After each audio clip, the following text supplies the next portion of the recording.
Bueno, buenas tardes entonces a todos otra vez. En este segundo encuentro con Virginia seguiremos con este pequeño gran curso de un mes sobre la generalidad de los profetas. Así que yo no quiero hacerle perder tiempo a nadie, mucho menos a ustedes. Adelante, Virginia, gracias otra vez por estar y por presentarte. Bueno, muy bien. Quiero retomar algo de la vez pasada que me había quedado un punto acá. Habíamos visto tres relatos de vocación, de tres profetas que eran los que en realidad más detalles tenían, porque no hay muchos relatos así de vocación tan extensos o tan detallados entre los profetas. Entonces habíamos tomado un texto de Isaías, otro texto de Jeremías y otro texto de Ezequiel. Yo les había dicho que ahí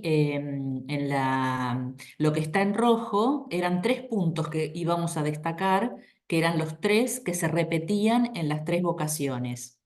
El primer punto es la misión, lo que está ahí abajo en rojo. Uno, la misión. Hablar en medio del pueblo, aunque el pueblo no quiera escucharlo. Esa era la misión. Es un pueblo que siempre se describe con las mismas características. Es un pueblo malvado, cerrado, criminal, pecador. O sea, prácticamente no se... Un pueblo, lo que los profetas dirían, necesitados de una gran conversión, que va a ser el objetivo del profeta, lo que él se va a poner como mira, ¿no? O sea, lograr que ese pueblo escuche y cambie de actitud. Y decíamos también que la misión del profeta es una misión siempre hacia los otros, ¿eh? Es decir, siempre hacia la comunidad. No es nunca un trampolín para beneficio personal del profeta. Siempre es para los otros o en función de los otros. Bueno, el punto 2, el que está ahí abajo en celeste, nadie quiere ser profeta, se ponen excusas. También habíamos dicho que en general todos los profetas tienen miedo de la vocación profética, ¿no? Por lo que va a implicar, porque las cosas que van a decir la mayoría de las veces no van a caer bien entre la gente que las tenga que escuchar. Entonces, muchos de ellos ponen excusas para no ser profetas. Habíamos dicho que Isaías ponía como excusa que él era un hombre de labios impuros. Impuros quiere decir pecador, que además de ser él un hombre pecador, tenía que ir a hablar a un pueblo que además también era pecador. Entonces, él consideraba que al ser una persona pecadora no tenía validez, digamos, no tenía autoridad, digamos, para ir a hablar porque él no era idóneo para esa tarea. ¿Se acuerdan que en el relato habíamos visto que un serafín volaba en el templo, porque la vocación fue a través de una visión que tuvo Isaías en el templo? Un serafín volaba con una brasa, tocaba sus labios y entonces quedaba purificado. El versículo 7 de Isaías,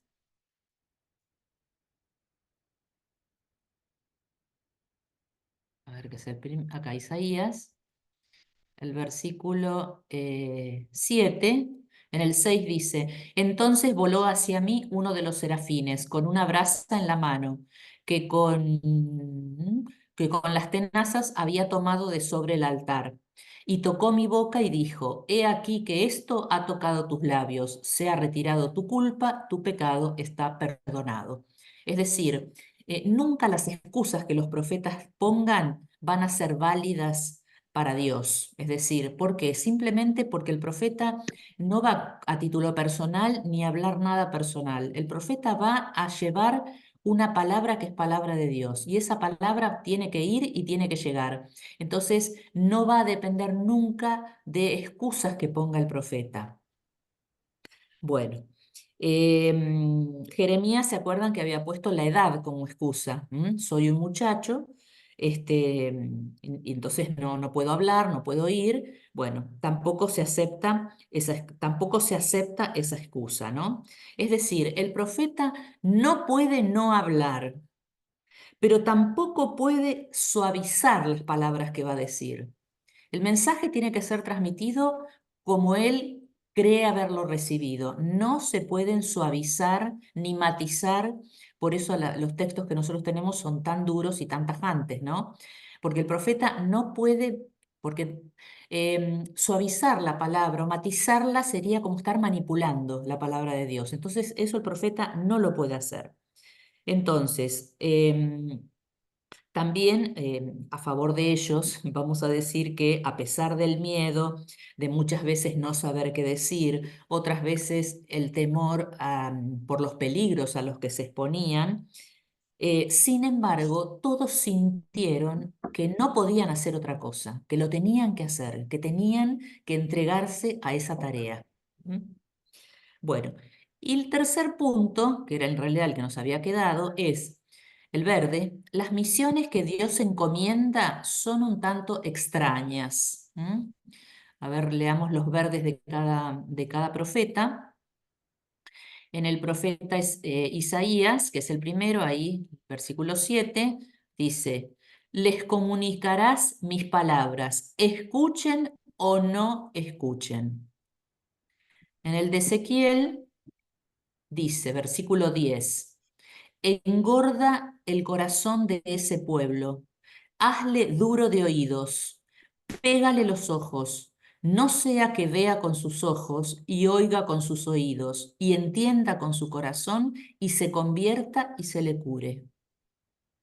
Y Jeremías dice, versículo 10, desde hoy mismo te doy autoridad sobre las gentes y sobre los reinos, para extirpar y destruir, para perder y derrocar, para reconstruir y plantar. Fíjense que las misiones, como dijimos, Isaías, por ejemplo. Isaías tiene, a ver, veo acá Isaías, dice, les comunicarás mis palabras, escuchen, no, perdón, ay no, esperen que, ay lo perdí, acá. Versículo 9. Ve y di a ese pueblo, escuchen pero no entiendan, vean bien pero no comprendan. Es decir, el Dios le manda a hacer cosas y a decir palabras o a decir cosas con el objetivo de lograr el endurecimiento del pueblo, es decir, que el pueblo no se convierta y no se cure. Entonces, la misión, además de ser desconcertante, es bastante absurda. Porque ir a predicar, ¿para qué? Predicar para que no se convierta. Hace estas cosas para que no cambie. Es decir, la misión parece bastante absurda. Bueno, en este texto en particular de Isaías, obviamente estos dos versículos siempre han sido sumamente problemáticos porque no tienen mucho sentido. Toda la tradición, cuando ha comentado estos versículos, lo que ha hecho es casi por unanimidad cambiar las palabras, o sea, escribirlo de otra manera, que tenga más sentido. Así lo hizo el Targum, la tradición rabínica, los 70, o sea, toda la tradición, cuando se encontró con estas palabras que no tenían sentido, la verdad que las cambió. Por ejemplo, todos los que tuvieron una tarea de traducir, como el Targum, que traduce esto al arameo, o la Biblia 70, que traduce esto al griego, en la traducción aprovecharon y lo tradujeron de otra manera que tuviera más sentido. Pero en realidad, lo que podemos decir es que todas las respuestas que se intentaron, todas las salidas para ver qué significa este texto tan ridículo, es, y que es la más difundida y la más aceptada, es decir que en realidad la ceguera del pueblo, el endurecimiento del pueblo, no es algo que va a suceder como efecto de las palabras del profeta, sino que eso ya está sucediendo. Es decir, no es que Isaías tiene que predicar para que el pueblo no se convierta, el pueblo ya no está convertido, o para que se endurezca todavía más su corazón, ya tiene duro el corazón. Es decir, la mayoría de las respuestas van en ese sentido, ¿no es cierto? Es decir, las palabras de Isaías lo que hacen es constatar algo que ya sucede. Un corazón que ya está duro, un pueblo que no se convierte, un pueblo que es rebelde, que está ciego. Es decir, como sus palabras constatan que eso es una realidad, no es algo que va a suceder como consecuencia de las palabras de Isaías. Bueno, les digo esto porque, a ver, estos dos versículos siempre han sido muy conflictivos, nadie sabe cómo traducirlos, nadie sabe cómo entenderlos. Bueno, esta es la respuesta más común, la que van a encontrar incluso a pie de página en las Biblias, bueno, porque es un poco más lógico que esto que está diciendo el texto. Es decir, el profeta no va a provocar un endurecimiento, sino que va a constatar que hay un pueblo que ya está endurecido. ¿Mm? Bueno, y con Ezequiel, obviamente, sucede lo mismo. Ezequiel, en el versículo 7, ahí el verde, Ezequiel 7, dice, les comunicarás mis palabras, escuchen o no escuchen. O sea, es la misma idea que en los anteriores. Ese es el capítulo 2, versículo 7. En el capítulo 3 de Ezequiel, versículo 7 también, Dios le dice a Ezequiel, pero la casa de Israel no quiere escucharte a ti, porque no quiere escucharme a mí, ya que la casa de Israel tiene la cabeza dura y el corazón empedernido, que es un poco la respuesta que se intentó dar a los versos de Isaías. Es decir, en la casa de Israel tiene la cabeza, no es que la va a tener, la tiene la cabeza dura y el corazón empedernido. Lo que agrega este versículo es una especie de consuelo para Ezequiel diciéndole, bueno, a ver, no te preocupes si no te escuchan, porque no es que no te quieren escuchar a vos, en el fondo lo que no quieren es escucharme a mí, a Dios, ¿no?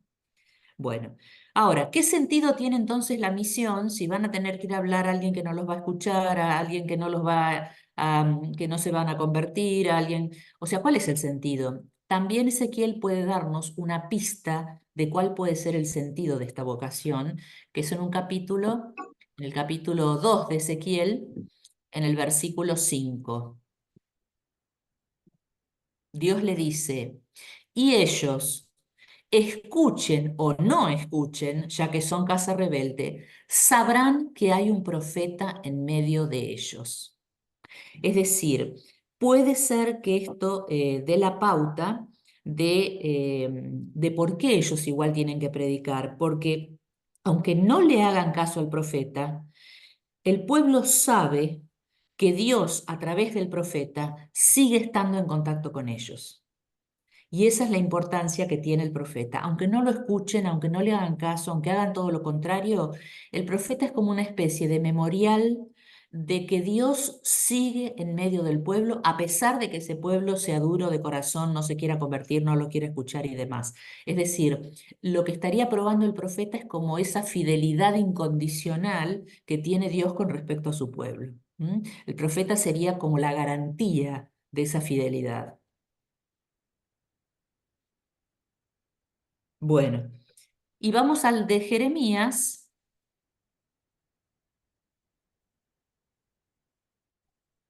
en el versículo 10, dice, desde hoy mismo te doy autoridad sobre las gentes y sobre los reinos, para extirpar y destruir, para perder y derrocar, para reconstruir y plantar. Fíjense que la misión de Jeremías está más detallada, es muy radical, usa expresiones que son sumamente radicales. ¿Por qué? Porque lo que le está diciendo Dios es que lo antiguo hay que destruirlo y lo que hay que hacer es crear algo nuevo. ¿Mm? El profeta tiene que tratar de crear algo nuevo. ¿Por qué? Porque la palabra de Dios no cabe en moldes antiguos. La palabra de Dios siempre es novedad. Entonces, lo que el profeta dice tiene que romper con lo anterior, que como dijimos antes, el pueblo siempre está clasificado como malo, un pecador, es decir, romper con todo eso. O sea, no hay que reformar eso, hay que acabar con eso y crear algo absolutamente nuevo que refleje la novedad de Dios. Es decir, la palabra profética es para promover cambios que sean radicales.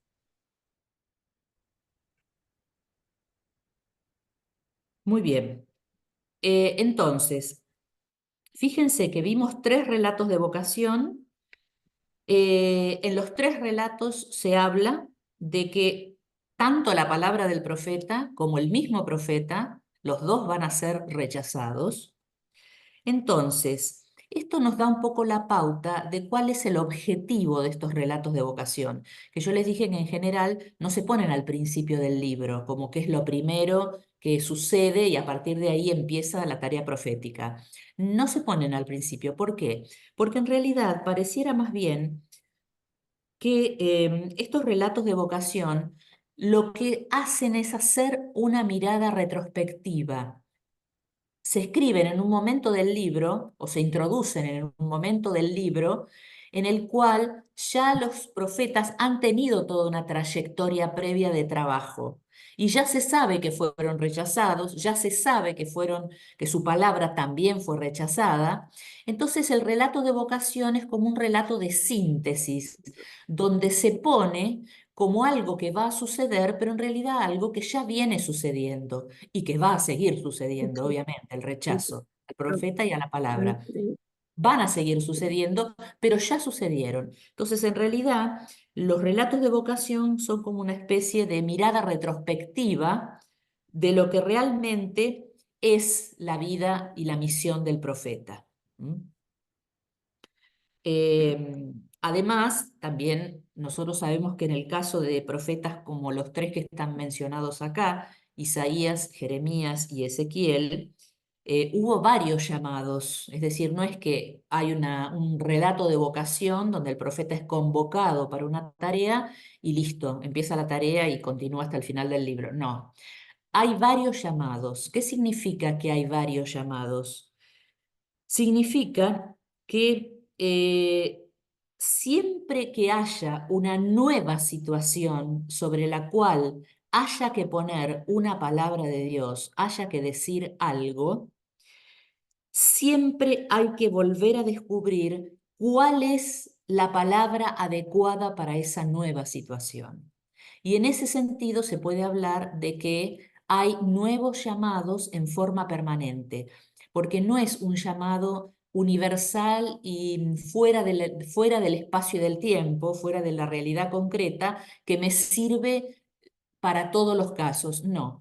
Cuando el profeta se enfrenta a nuevas realidades de guerras, de hacer alianzas, de los países, si los países quieren entrar en guerra, si quieren hacer alianzas, si Dios los va a mandar al destierro, si vuelven, o sea, cada nueva situación necesita que el profeta vuelva a repensar qué tiene que decir en esa situación. Esos qué tiene que volver a decir frente a nuevas situaciones se los considera como nuevos llamados. Bien, ¿por qué? Porque la palabra de Dios necesita ser actualizada para nuevos contextos. Bueno, y se acuerdan que dijimos también que muchas veces las frases que se usan son palabras que vio el profeta, palabras que le sobrevienen al profeta o palabras que le llegan al profeta. Se usan muchas expresiones de este tipo.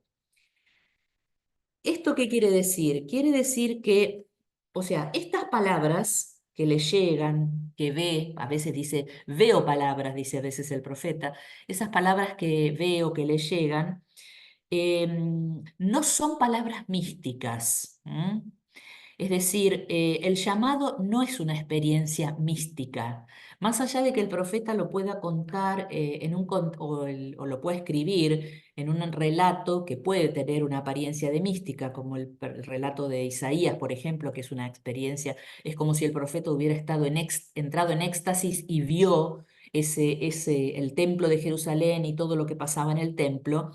Eso es más el género literario a través del cual el profeta quiere decir ciertas cosas que una experiencia mística.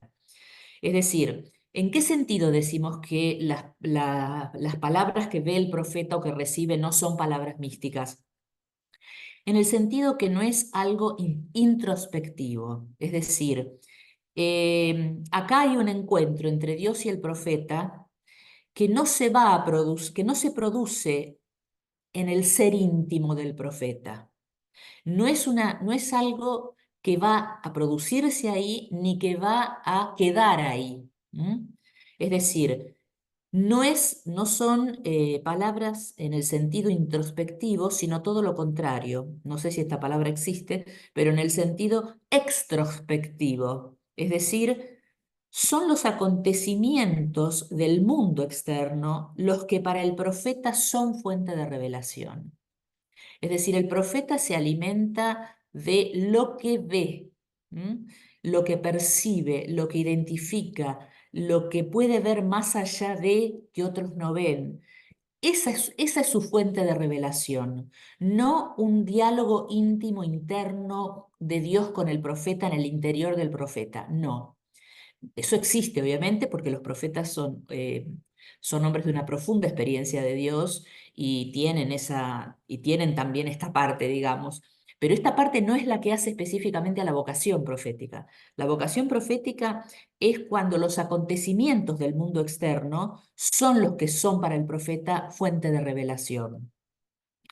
Es decir, son palabras, las palabras que ve el profeta en el mundo, son palabras que hablan de ricos, de pobres, de soberbia, de crímenes, de estafa, de injusticia, de corrupción. Esas son las palabras que ve el profeta.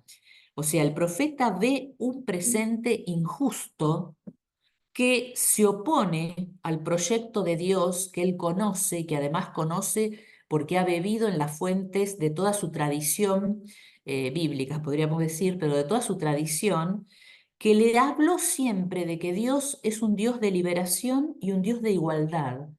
Entonces, ¿él qué hace? Él pone a comparar esa tradición que él tiene sobre qué tipo de Dios es el que él conoce y qué tipo de Dios es en el que él cree, y la compara o la confronta con la realidad que ve.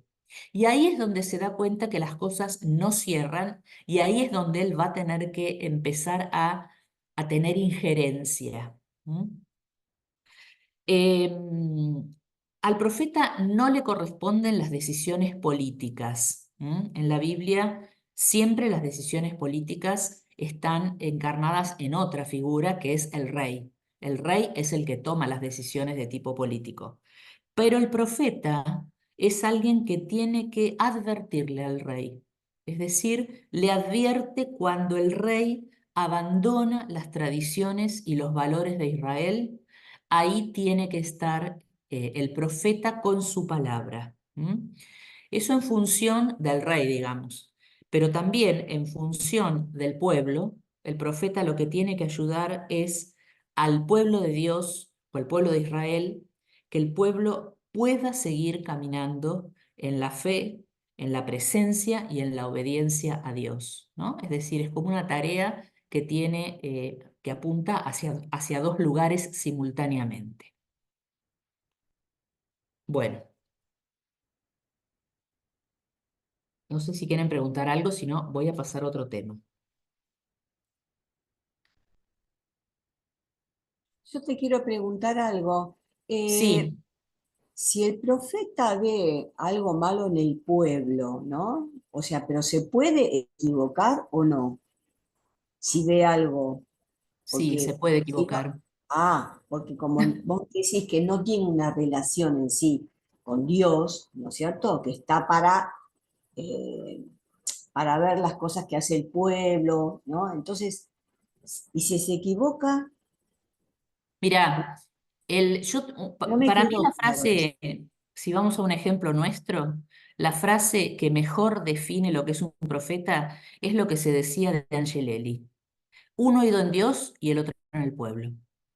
Es decir, cuando vos conocés quién es Dios, cómo es Dios, tenés una experiencia de Dios, del Dios bíblico, que es un Dios liberador, un Dios con un proyecto de igualdad, como decimos recién, ahí entonces vas a poder discernir y ver cuándo esas cosas no se están dando en la realidad. Es decir, el profeta, a ver, si se equivoca, no es lo característico del profeta equivocarse, o sea, en general puede haber pasado con cosas, viste, muy... Sí, perdón, me corrijo. El profeta Jeremías, por ejemplo, el profeta Jeremías creía que, viste que él es un profeta que tenía que anunciar que el pueblo, que la tribu de Judá iba a ser desterrada a Babilonia. Y bueno, pero él quería como seguir advirtiéndole cosas y demás, y resulta que como todo fue un caos, hubo un gran grupo de gente que dijo, no vamos a esperar que sucedan cosas que dijo el profeta porque esto se complica. Vámonos a Egipto y lo agarraron a Jeremías, se lo llevaron también a Egipto. Es decir, más que equivocarse, pueden ser cosas que se vieron, que el profeta vio en su momento y que después, por acontecimientos históricos o por lo que fuera, se sucedieron de otra forma. Pero no es que el profeta se equivoca en el sentido que lo entendemos nosotros, ni que tiene mala intención tampoco, ¿no? De confundir. Siempre hay, o sea, porque esto es muy importante, el profeta discierne para el momento presente. Es decir, el profeta te dice, mira, esto. Ahora, si las circunstancias cambian o si las circunstancias se modifican, ahí es lo que decíamos antes. El profeta necesita volver a considerarlo y necesita volver a poner una nueva palabra que a lo mejor es diferente que la que pone antes. Por eso tiene que estar muy metido en la realidad y muy metido en Dios. Serían como sus dos cables. ¿Mm? Bueno, quiero abordar ahora un tema que es bien eh, al que estuvieron sometidos todos los profetas, que es el tema de la relación entre el culto y la justicia. ¿Mm? Los profetas en muchas ocasiones denunciaron la idolatría, ¿no? Es decir, cuando el pueblo se iba atrás de otros dioses, fueran esos dioses, no sé, desde un madero, la luna, el sol, hasta dioses como Baal, o sea, dioses de otros pueblos, digamos. Em, Ellos denunciaron la idolatría, sobre todo tenemos un profeta, el gran profeta que tuvo que denunciar la idolatría o el que el pueblo se iba atrás de los Baales, como dice él, que fue el profeta Oseas, que no solamente tuvo que hacer una denuncia de palabras, sino que su propia vida tuvo que tomar decisiones sobre su propia vida para que su propia vida fuera profética, no solamente lo que él decía sino que para que los demás, cuando él se casa con una prostituta, lo hace porque es una forma de mostrar también con su vida lo que él está denunciando con sus palabras, ¿no? Es decir, la palabra de Yahvé, cuando agarra al profeta, lo involucra totalmente. Entonces, por un lado, el tema del culto es denunciar las idolatrías, pero hay otro tema que por ahí es más hasta, no sé si más preocupante incluso, porque más preocupante en el sentido de que hasta es más actual, ¿no? Porque si nosotros reemplazamos el templo de Jerusalén por la iglesia, o sea, podemos hacer un paralelo bastante interesante. Bueno, em, esperen que voy a poner el otro.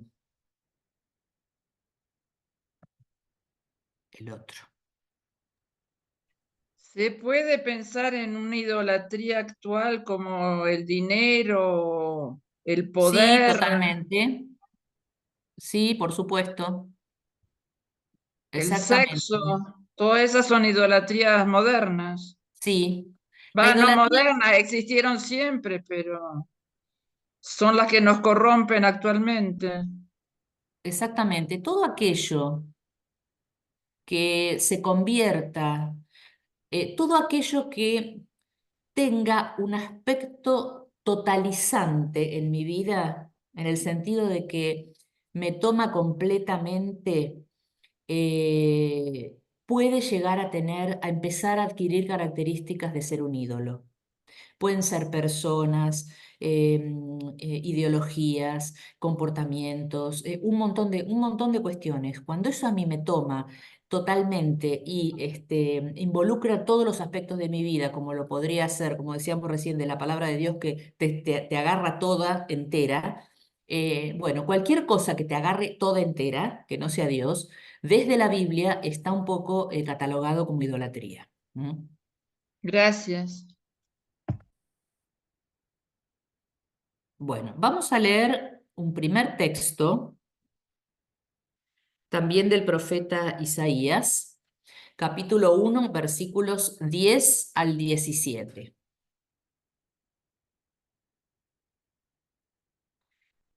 Oigan la palabra del Señor, autoridades de Sodoma.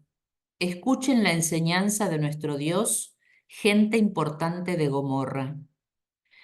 ¿Qué me importa el número de sus sacrificios? Dice Yahvé. Harto estoy de holocaustos, de carneros y de grasa de cebones. La sangre de novillos, corderos y machos cabríos no me agrada. Cuando vienen a presentarse ante mí, ¿quién les pidió eso al pisar mis atrios? No me traigan más dones vacíos. El humo del incienso me resulta detestable. Novilunio, sábado, asamblea, no tolero falsedad y solemnidad. Sus solemnidades y fiestas las aborrece mi alma. Se me han vuelto una carga que no soporto más. Y cuando extienden sus manos, me tapo los ojos por no ver. Aunque multipliquen las plegarias, no los escucharé. Sus manos están llenas de sangre. Lávense, límpiense, quiten sus malas acciones de delante de mi vista. Desistan de hacer el mal, apretan a hacer el bien, busquen lo justo, den sus derechos al oprimido, hagan justicia al huérfano, protejan a la viuda. Bueno, em, en este texto Isaías hace una enumeración de todas las, bastante exhaustiva, de todas las prácticas cultuales o litúrgicas que se hacían en el templo de Jerusalén y con las que el hombre intentaba buscar a Dios. Obviamente, como lo plantea el texto, lo buscaba inútilmente, o sea, era un esfuerzo inútil, porque Dios, a este Dios de esta manera no llegaban, a Dios con estas prácticas no llegaban. ¿Mm? Fíjense, haciendo porque me impresiona esta comparación, ¿no? O sea, cuando uno las pone todas juntas. Sacrificios no me importa. Holocausto, grasa, estoy harto. Sangre no me agrada. Visitas, ¿quién se las pidió? Dones vacíos. Incienso, detestable. Fiestas, detestables. Gestos, cierro los ojos. Plegarias, no las escucho. Bueno, fíjense que estas prácticas, para Isaías, estas prácticas, lo que él va a desenmascarar, es que estas prácticas se han convertido en una especie de tranquilizante de las conciencias. ¿Mm? Y no solamente de tranquilizante de las conciencias, sino además introducen una falsa idea de Dios. ¿Por qué? Porque Isaías, ¿qué está denunciando en el fondo? Que las personas que oprimen a los pobres o que contemplan indiferentes el sufrimiento del pueblo son las primeras en acudir a los templos y a los santuarios, pensando que Dios se va a complacer más con esos actos de culto que con la práctica de la justicia y la misericordia. Eso es lo que denuncia Isaías. Creer que Dios prefiere, le gusta, quiere, le gusta más todas las prácticas litúrgicas que yo pueda realizar que practicar la justicia y la misericordia. ¿Mm? Fíjense que el texto empezaba mencionando dos tipos de habitantes: autoridades de Sodoma, gente importante de Gomorra. Ustedes saben, o sea, esto es simbólico, obviamente. porque Sodoma y Gomorra sabemos que son dos eh, ciudades que Dios hizo desaparecer, cuyos delitos eran delitos sexuales, digamos, ¿no? Acá, ¿por qué pone esta comparación Isaías? Porque acá Dios también puede hacer desaparecer. No está hablando de delitos sexuales, sino de delitos litúrgicos. Y al poner Sodoma y Gomorra, ¿qué quiere decir? Que si ustedes siguen con esta dinámica, van a correr la misma suerte que Sodoma y Gomorra, desaparecer. Por eso es muy fuerte la comparación. Imagínense que para un israelita es muy desconcertante, ¿no? Para un israelita piadoso, que Jerusalén esté pervertida por las desviaciones en el culto, en la liturgia. ¿Mm? El cuadro este que nosotros acabamos de leer a nosotros nos genera una sensación de agobio, ¿no? Porque es muy... Imagínense, el autor, al ir poniéndolos así, uno atrás del otro, como en una especie de un creyendo, lo que va a mostrar es que esto se corresponde, este agobio que nosotros sentimos, se corresponde simultáneamente con un rechazo creciente por parte de Dios. Esto termina en el versículo 15, ¿no? Cuando dice, y cuando extienden sus manos, me tapo los ojos para no ver. Aunque multipliquen las plegarias, no las voy a escuchar. Sus manos están llenas de sangre. Este es el punto, ¿no? Sangre real por haber matado realmente o sangre por haber derramado sangre simbólicamente también, ¿no? Es decir, frente a este delito, que es el en el cual Isaías resume todo, no digo las soluciones, pero se hacen algunas exhortaciones, que son las que están en el versículo 16 y 17. Lávense, límpiense, quiten sus malas acciones de delante de mi vista, desistan de hacer el mal, aprendan a hacer el bien, busquen lo justo, den sus derechos al oprimido, hagan justicia al huérfano, protejan a la viuda. Fíjense que primero es como normas generales. No hagan el mal, hagan el bien, busquen lo justo, pero para que esas cosas no queden en consignas universales o abstractas, se concretizan en tres. Den sus derechos al oprimido, hagan justicia al huérfano, protejan a la viuda. Ustedes saben que en Israel, en el Antiguo Testamento, las categorías de gente más pobre eran los oprimidos, el huérfano, la viuda y algunos agregan la cuarta categoría que es los emigrantes. Esas son las cuatro categorías que por distintas razones, cada una de ellas y por cómo se mueven todas las leyes en Israel, hacen que esas personas queden de algún modo sumamente desprotegidos. Entonces, por ejemplo, la viuda. Ustedes saben que existía en Israel lo que se llamaba la ley del levirato. Es decir, la viuda se tenía que casar con el hermano de su marido que había fallecido para tener hijos y esos hijos ser de la viuda, con el objetivo de que después puedan ayudarla a la viuda. Si no tenía el primero, con el segundo, y si no empezaba con los parientes y así sucesivamente. Entonces, el objetivo, fíjense, es por qué las viudas y los huérfanos están considerados dentro de las categorías de más débiles dentro de Israel. Ojo, que después el Nuevo Testamento va a traer en las cartas pastorales, también va a hablar de esto, y cuando hable de las viudas va a decir las que son verdaderamente viudas. ¿Qué quiere decir? ¿Qué es lo que agrega el texto? Las que no tienen nadie que las socorra. Bueno, esta es un poco la idea. La viuda que ha quedado sin hijos, sin bienes, sin familia, queda en una absoluta situación de vulnerabilidad, lo mismo que los huérfanos, porque el huérfano no es solamente el que ha perdido padre y madre, ¿no? Sino el que también, a raíz de esa pérdida, ha quedado en una absoluta debilidad. Por eso estas son como, cuando se habla de estas son como categorías estándar, vamos a decir así. Se van a repetir permanentemente a lo largo de los textos del Antiguo Testamento. Pero en ellas, en estos, están como encerrados todos los que estén en una situación de debilidad. ¿Mm? Entonces, ¿qué es hacer el bien? ¿Qué es no hacer el mal? ¿Qué es buscar la justicia? Asistir concretamente o ayudar o acompañar o estar con los grupos que son más débiles dentro de la sociedad. Así se concretizan esos primeros principios, digamos, ¿no? O esos principios más universales.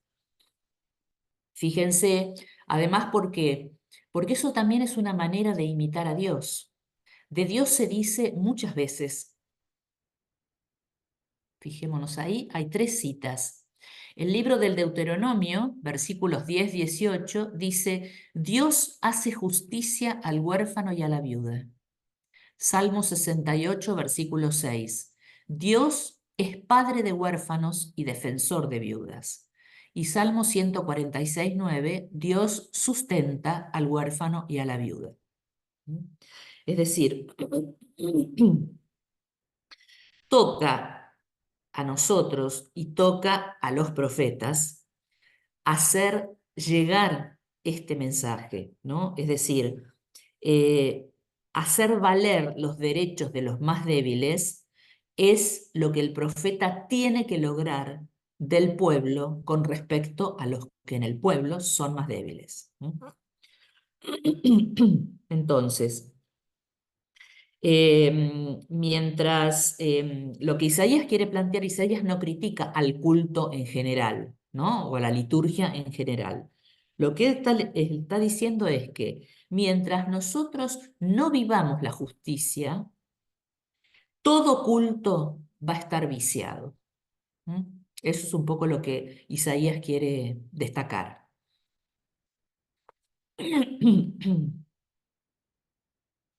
Bueno. Vamos a pasar ahora a otro texto que tiene que ver con esto, que ya es directamente, ya no es contra la liturgia, sino contra el templo de Jerusalén. Es un discurso del profeta Jeremías. Muchos autores piensan que este discurso fue el que empezó a provocar todos los males que le vinieron a Jeremías. El peor de todos es que todos sus amigos, conocidos, todos los que vivían en su mismo pueblo, que era un pueblo que se llamaba Anatot, que queda muy cerquita de Jerusalén, todos se pusieron en su contra. Y no solo eso, sino que además armaron un montón de tramoyas para poder encontrarlo y matarlo. Ese era el objetivo, de gente que era amiga de él, que eran parientes de él, ¿no?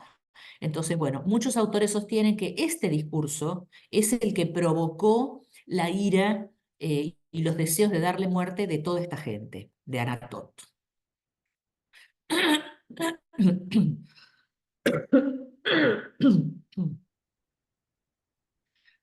Palabra que llegó de parte de Yahvé a Jeremías. Párate en la puerta de la casa de Yahvé, o sea, en el templo, y proclamarás allí esta palabra. Dirás, oigan la palabra de Yahvé, todo Judá, los que entran por estas puertas a postrarse ante Yahvé. Así dice Yahvé Sebaot, el Dios de Israel. Mejore de conducta y de obras, y yo haré que se queden en este lugar. No fíen de palabras engañosas, diciendo, templo de Yahvé, templo de Yahvé, templo de Yahvé es este. Porque si mejoran realmente su conducta y obras, si realmente hacen justicia y no oprimen al forastero, al huérfano y a la viuda, y no vierten sangre inocente en este lugar, ni andan en pos de otros dioses para su daño, entonces yo me quedaré con ustedes en este lugar, en la tierra que di a sus padres desde siempre hasta siempre. Pero he aquí que ustedes se fían en palabras engañosas que de nada sirven.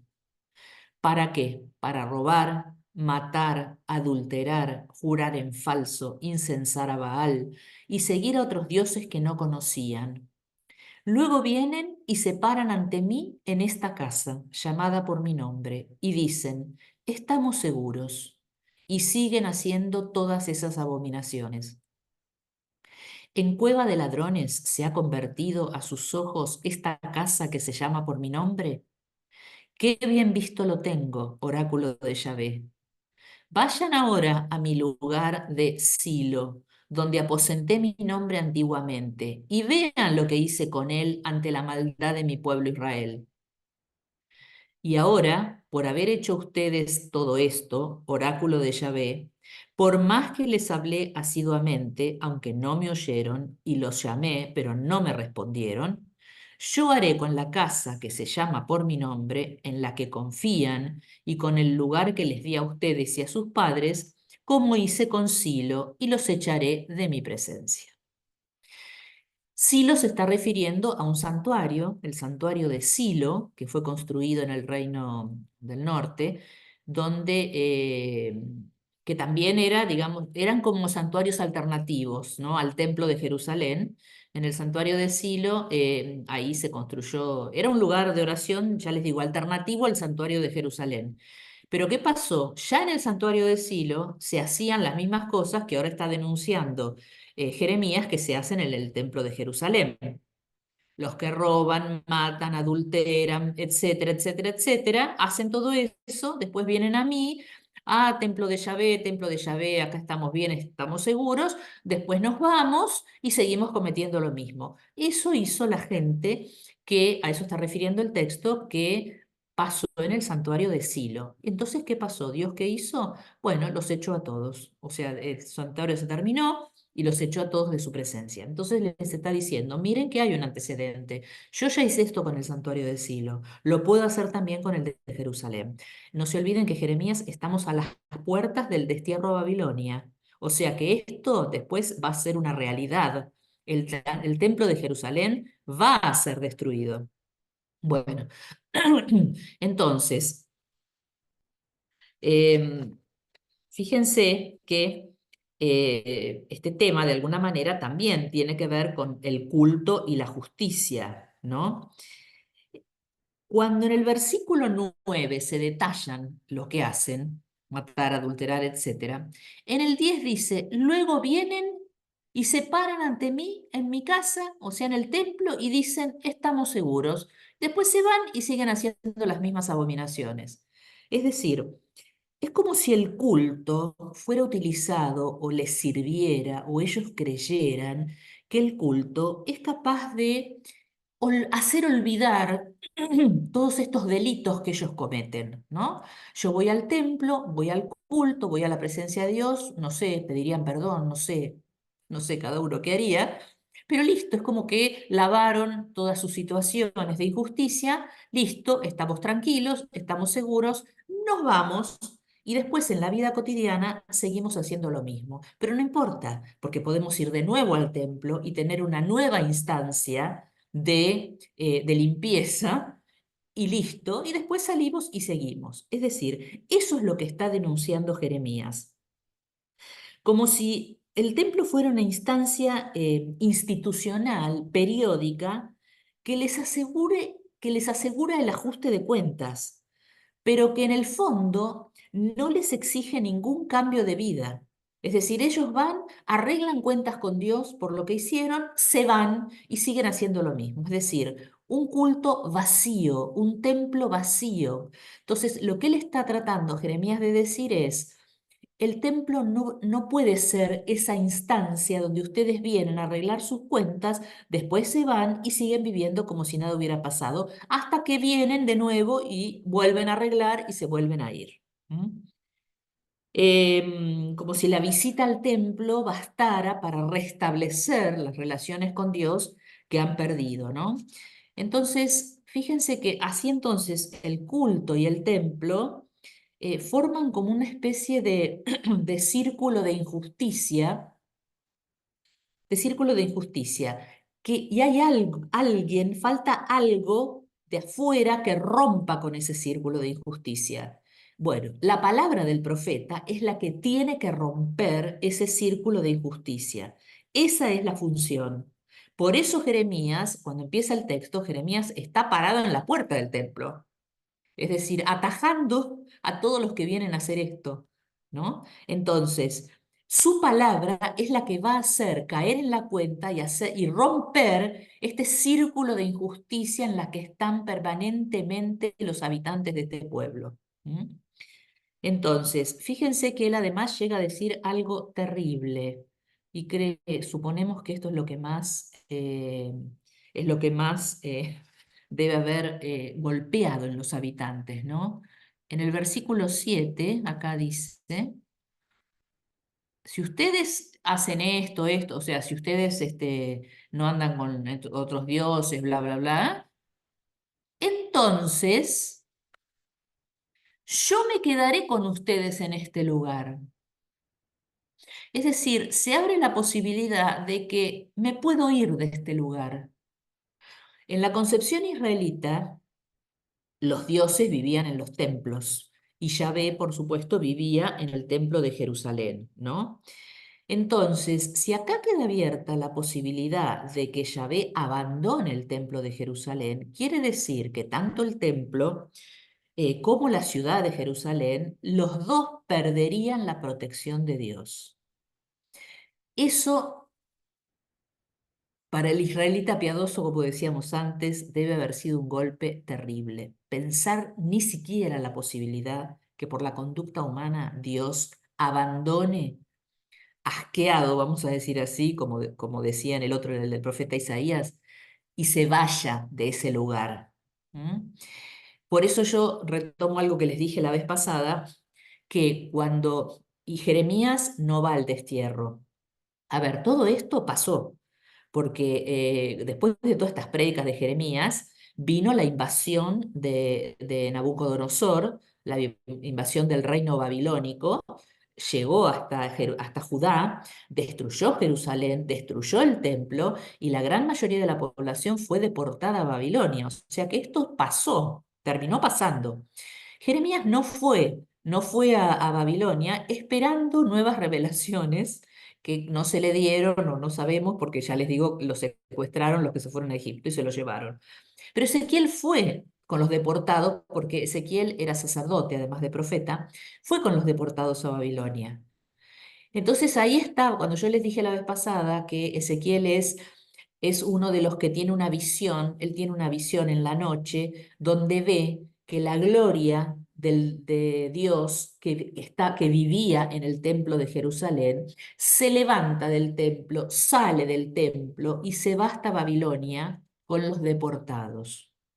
Es decir, ahí obviamente hay una ideología de fondo que es quiénes eran los buenos y quiénes eran los malos, ¿no? Es decir, si Dios abandonó el templo de Jerusalén y se fue a Babilonia, quiere decir que los buenos eran los que fueron a Babilonia y los malos son los que se quedaron en Jerusalén porque Dios no se quedó ahí. Bueno, más allá de eso, que cada libro de la Biblia lo resuelve de distinta manera, esa era una discusión que estaba abajo de todo esto también.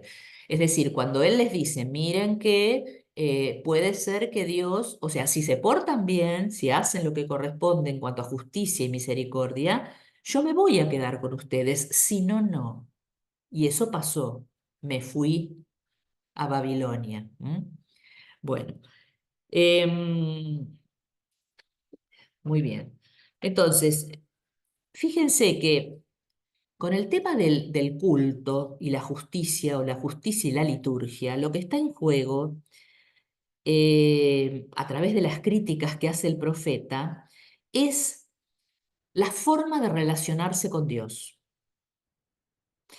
y cómo agradarle. Es decir, ustedes saben que en el Antiguo Testamento conviven dos corrientes dentro de lo que se llama la teoría de la justificación, ¿no? Es decir, ¿cómo me hago justo delante de Dios? Una corriente va a plantear que yo me hago justo haciendo obras, es decir, en la medida que yo hago obras, me hago justo delante de Dios. Ustedes saben que justo es la palabra que es lo mejor que podés decir de un israelita, ¿no? Es una persona verdaderamente justa, es la palabra más adecuada para hablar bien de alguien. Entonces, todo el Antiguo Testamento es una búsqueda para ver cómo hacerse justo delante de Dios. Hay otras corrientes dentro del Antiguo Testamento, como algunos salmos, el segundo Isaías, que tienen otra visión de esta justificación. Es decir, yo no tengo que hacer cosas para hacerme justo delante de Dios. Dios es el único justo y solamente Él me puede hacer justo. ¿Vieron en el Salmo cuando dice, por ejemplo, crea en mí, Dios puro, un corazón nuevo? Renuévame por dentro. Es decir, son todas acciones que el salmista le adjudica a Dios. Vos crea en mí un corazón nuevo. Vos renovame por dentro, porque vos sos el único que lo puede hacer. Eso no es algo que yo logro con mi esfuerzo personal. Después, bueno, vendrá el tema de que lo que tiene que haber en mí es disposición, bueno, etcétera, etcétera. Pero la idea es esta, ¿no es cierto? El único que me puede hacer justo es Dios. Las obras no desaparecen, cambian de lugar, porque antes las obras había que hacerlas para poder ser justo. Acá Dios me hace justo y por lo tanto yo actúo como una persona justificada. Entonces, las obras son las que a mí me comprometen por haber sido justificado gratuitamente por Dios. Entonces, las obras es como que cambian de lugar. En términos, uno podría decir, como dice un autor, hacer obras para hacerme justo, que es un poco la ideología farisaica del fariseo que multiplicaban la cantidad de leyes, porque cuanto más leyes tengo, más posibilidades de practicar la ley, por lo tanto, más posibilidades de ser justo, etcétera. Eso, ¿en qué me convierte? Me convierte, dice un autor, en una persona observante. Eso es lo que logra, que yo me convierta en un observante. Ahora, cuando yo tengo conciencia de que solamente Dios me puede cambiar y puede cambiar mi corazón, y yo después actúo en consecuencia de una determinada manera, eso a mí me convierte en un creyente. Entonces, esto también define nuestra espiritualidad hoy incluso. Yo hoy soy un observante o soy un creyente. Uno también podría decir, bueno, las dos líneas están en el Antiguo Testamento. ¿Cómo sé yo que la correcta es la del creyente y no la del observante? Porque si yo voy al Nuevo Testamento, hay una palabra de Jesús sobre estas dos líneas y hay una toma de postura frente al tema, que es la famosa parábola de Lucas del fariseo y el publicano. ¿Mm? Dice que el fariseo, que de alguna manera fariseo y publicano son los dos extremos de la sociedad, porque el fariseo era el piadoso, cumplidor de la ley, y el publicano, por su función de publicano, que era cobrador de impuestos, esa era una profesión que estaba catalogada dentro de las profesiones impuras. Y ustedes saben que el impuro no podía participar ni de la vida social ni de la vida religiosa. Por lo tanto, el publicano sabe, cuando el publicano llega y se para al final en la sinagoga y dice, ¿qué hace el fariseo? El fariseo entra, se pone en primera fila y saca la lista y le dice, yo doy el diezmo de todo lo que tengo, hago ayuno, bla, bla, bla. El otro, que sabe que por su condición no puede ni entrar al templo, se queda parado atrás. ¿Y qué dice? Señor, ten compasión de mí, que soy un pecador. ¿Cómo termina la parábola? El fariseo se fue a su casa sin justificar y el publicano se fue a su casa justificado. Entonces uno sabe ahí que de alguna manera es la postura, digamos, correcta, si se puede decir así, es la del publicano, es decir, la del ser justificado por Dios y no entrar en una carrera de cosas para que Dios, para agradarle a Dios y que por lo tanto negociar con Él y que Él me dé cosas. Que esa sería la postura, la primera postura. Entonces, lo que dice el profeta, lo que está diciendo el profeta, con estas denuncias que él hace, está denunciando estas formas de relacionarse con Dios. ¿Por qué? porque los que van al templo, a este templo donde Jeremías está parado en la puerta, los que van a este templo creen que solo se puede agradar a Dios por una vía directa, es decir, por una vía directa de llegada a la divinidad. ¿Cómo llego a la divinidad directamente? Haciendo sacrificios, ofrendas, peregrinaciones, plegarias, etcétera, etcétera, etcétera. Pero para el profeta este no es el camino. Para el profeta hay un solo camino y no es un camino directo. Es un camino que me obliga a dar una vuelta. Y esa vuelta, ¿por dónde me tengo que desviar para llegar a Dios? Me tengo que desviar en una vuelta que pasa necesariamente por el prójimo, que pasa necesariamente por el otro, por su justicia, por su derecho, por la misericordia, pasa por el no opriman a huérfanos, viudas y emigrantes. Es decir, solo a través de ellos el ser humano entra en relación con Dios. No seguir este camino puede hacernos caer en un engaño y llegar a darnos cuenta que no estamos adorando a Dios, sino a un ídolo. ¿Mm? Es un poco lo que sintetiza el Evangelio no, la primera carta de Juan, en una pequeña frase cuando dice, quien no ama a su hermano, a quien ve, no puede amar a Dios a quien no ve. ¿Mm? Es un poco eso. Entonces, lo que está denunciando Jeremías en esta crítica al templo es eso.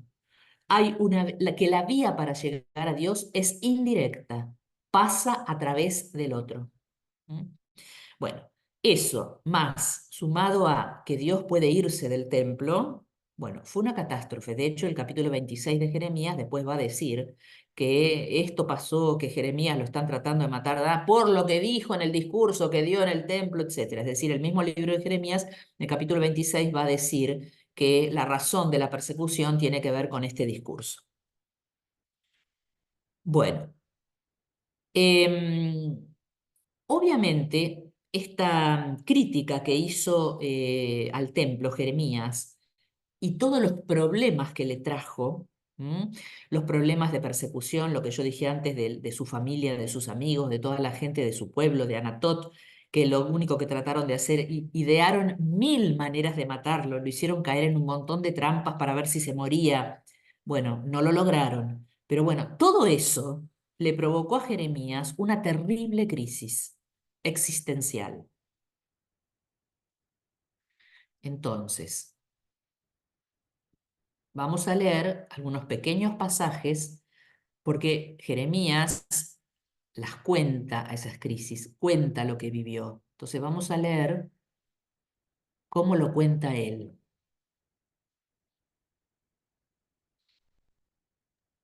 Vamos a leer Virginia, primero Jeremías. Virginia, Sí, antes de Jeremías, alguien está preguntando los capítulos y versículos que en Ezequiel aparece que Dios abandona Jerusalén y va a Babilonia con los deportados.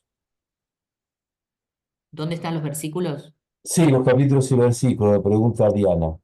No, lo que puede hacer es leer el relato, leer el libro del profeta Ezequiel. Y ahí en el libro Bien, de Ezequiel, él va a contar esto. perfecto. No Por sé eso, pero exacto los ¿hay algún versículos, capítulo específico que aparezca? Pregunta Diana. y es probable, pero no me lo sé A decir partir del muy bien. capítulo 10 creo que es, ¿no? A ver, espera que me fijo acá Ezequiel. En el 3 hay algo, pero en el 10 me parece que...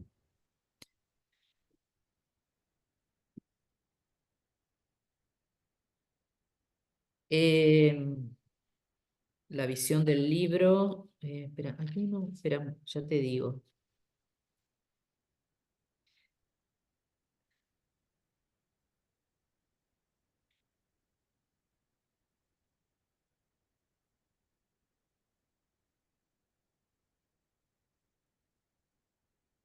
Sí, en Porque el también 11 parece ser más claro, me parece a mí, más. Final del 11.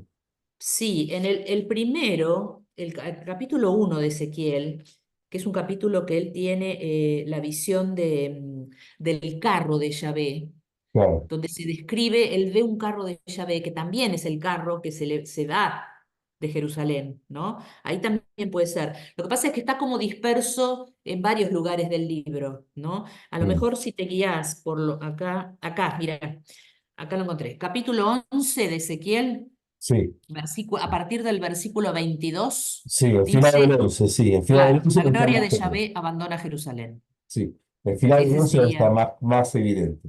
ese es el más concreto. Perfecto. Eso es lo que quería que sí. Listo. Ezequiel capítulo 11 a partir del versículo 22. Perdón, sí, seguimos entonces. Bueno, vamos entonces al primer texto de Jeremías, donde él cuenta la crisis que sufrió, las crisis eh, a nivel científico, digamos, se las conoce como las confesiones de Jeremías. Hay varias, no están en orden, o sea, se puede detectar.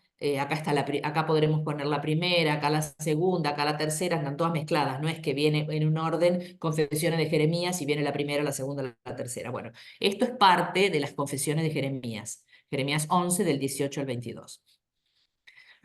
Yahvé me lo hizo saber y me enteré de ello. Entonces me descubriste, Yahvé, sus maquinaciones. Yo estaba como cordero manso llevado al matadero sin saber que contra mí tramaban maquinaciones.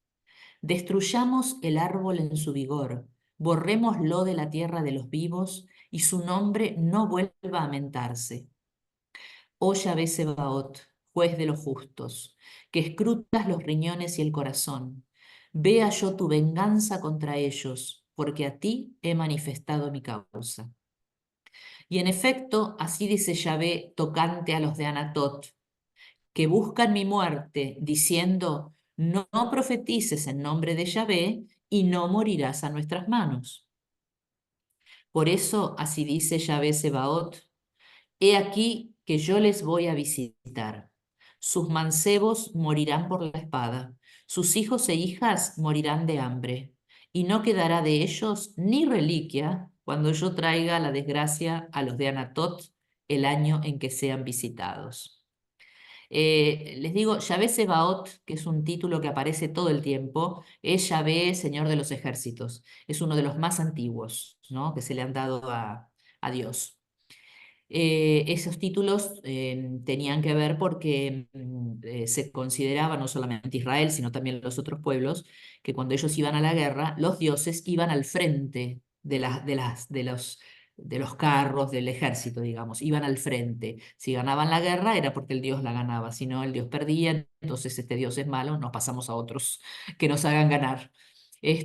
Por eso este título, Yahvé, Señor de los ejércitos, alude a eso. Después en la iglesia lo hemos espiritualizado un poco y es de los ejércitos angélicos y no sé qué más, pero originalmente es porque Yahvé, al igual que todos los otros dioses de las otras culturas, iba al frente de su ejército.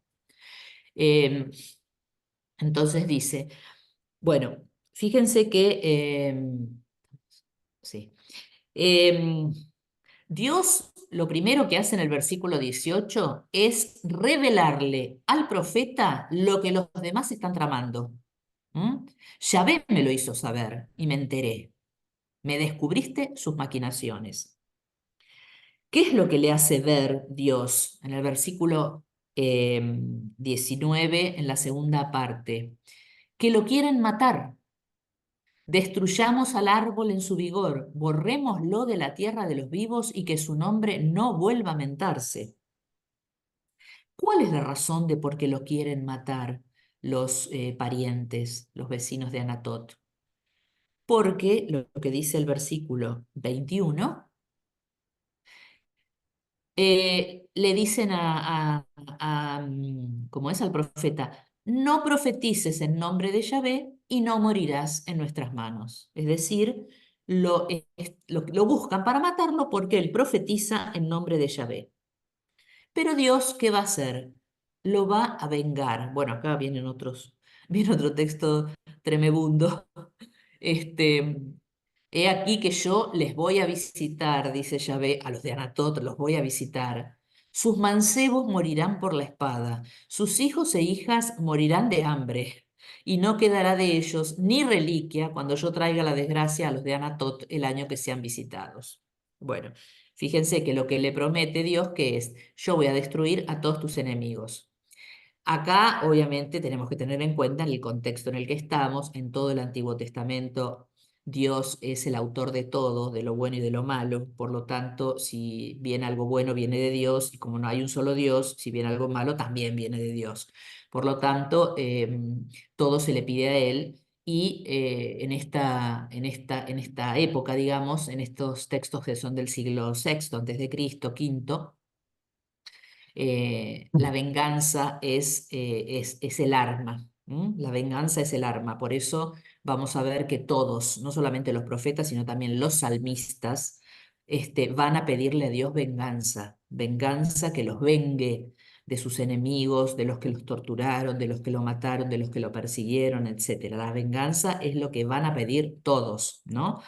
Por eso también hay que tener en cuenta, esto es algo que dentro de la misma Biblia está superado. Por lo tanto, yo puedo leer este texto, puedo entender el contexto, puedo ubicarme y decir fue en esta época, pero de ninguna manera yo hoy podría pedirle a Dios que para sacarme de la situación me vengue y mate a todos, aunque bueno, lo podría desear, pero no lo puedo pedir. Es decir, una vez siempre dice, hay salmos que hay que tener cuidado cuando uno reza ciertos salmos porque se piden estas cosas. El salmista dice, matalos a todos, pasalos a filo de espada, que no quede nadie en la ciudad, que se mueran todos los niños, porque al morirse los niños es la forma de que desaparezca ese pueblo o esa cultura. Entonces, yo puedo entenderlo al salmista, pero yo no puedo hacer esa oración de ninguna manera. Entonces, todos estos textos, porque estos se repiten todo el tiempo en los profetas, de pedir venganza.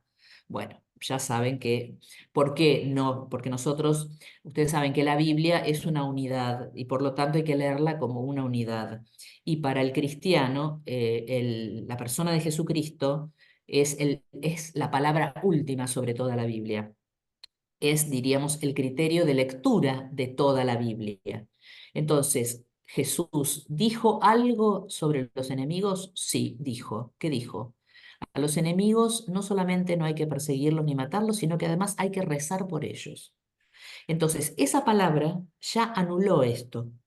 Entonces, esto para mí no puede ser, no es palabra de Dios en cuanto que yo no puedo agarrarme de este texto, voy a pedir la venganza, los voy a matar a todos porque la Biblia me lo permite, que es lo que pasa cuando se hacen las lecturas fundamentalistas. Bueno, paréntesis era, por las dudas, para que nadie se escandalice de lo que dice la Biblia. Muy bien. Vamos a otro texto de Jeremías, capítulo 15. Crisis vocacional del profeta. Bueno, este es terrible. Dice,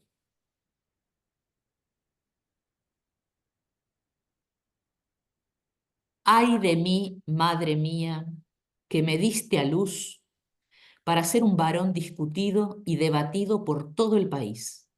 Ni les debo ni me deben, pero todos me maldicen. Di, Yahvé, si no te he servido bien. Intercedí ante ti por mis enemigos en el tiempo de su mal y de su apuro. Tú lo sabes, Yahvé. Acuérdate de mí, visítame y véngame de mis perseguidores. No prolongues tu ira contra mí. Sabes que por ti soporto el oprobio. Cuando tus palabras me llegaban, yo las devoraba. Era tu palabra para mí gozo y alegría del corazón, porque se me llamaba por tu nombre, Yahvé, Dios Sebaot. No me senté con gente alegre, amiga de la juerga. Por obra tuya anduve solitario porque de rabia me había llenado.